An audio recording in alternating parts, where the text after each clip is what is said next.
بسم اللہ الرحمن الرحیم۔ السلام علیکم ناظرین، آپ دیکھ رہے ہیں ڈیجیٹل دعویٰ نیٹ ورک اور میں ہوں حماد حمید۔ ناظرین، اللہ تعالیٰ نے قرآن مجید میں عورتوں کے لیے واضح طور پر یہ احکامات نازل فرمائے کہ مومن عورتیں وہ اپنے آپ کو مکمل ڈھانپ کر، مکمل جسم اپنا چھپا کر پھر باہر نکلیں۔ غیر مردوں کے سامنے، غیر محرموں کے سامنے وہ اپنے جسم کو ظاہر نہیں کر سکتے۔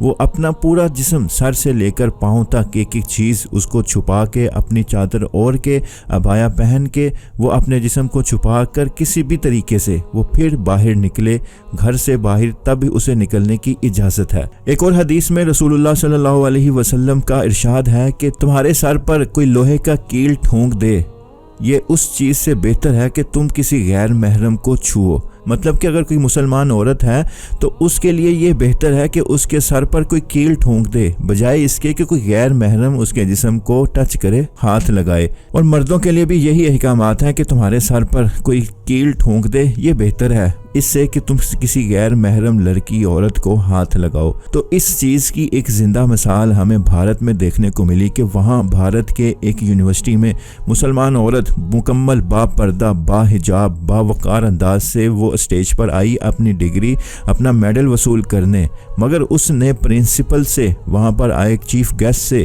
میڈل شیلڈ لینے سے انکار کر دیا۔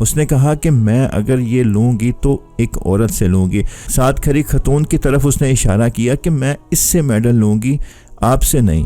تو پھر اس چیف گیسٹ نے مجبوراً اس لڑکی کے کہنے پر، اس با حجاب، با وقار، با پردہ لڑکی کے کہنے پر وہ پھر مجبور ہوا، اس نے پھر اس خاتون کو شیلڈ پکڑا دی، میڈل پکڑا دیا۔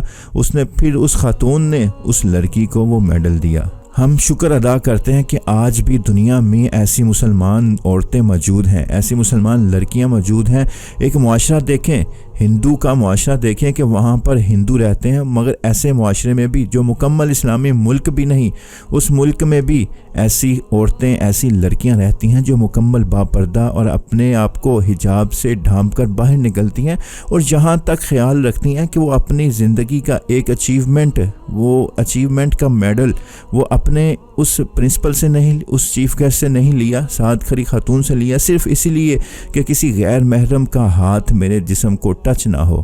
مگر آج ہم اگر اپنے معاشروں میں نظر دہرائیں تو ایسی مثالیں نہیں ملتی، نہ ہونے کے برابر ہیں، الا ماشاء اللہ کوئی ایسا موقع بنتا ہے۔ مگر ہمارے معاشرے میں جیسے بے حیائی کو فروغ دیا جا رہا ہے، بے حیائی کا کلچر ہے، وہ نعوذ باللہ ثم نعوذ باللہ بیان کرنے سے بھی قاصر ہے۔ اللہ تعالیٰ سے دعا گو ہوں کہ اللہ تعالیٰ ہمارے معاشرے کو سیدھی راہ پر چلائے اور مکمل با حیا معاشرہ بنائے، آمین۔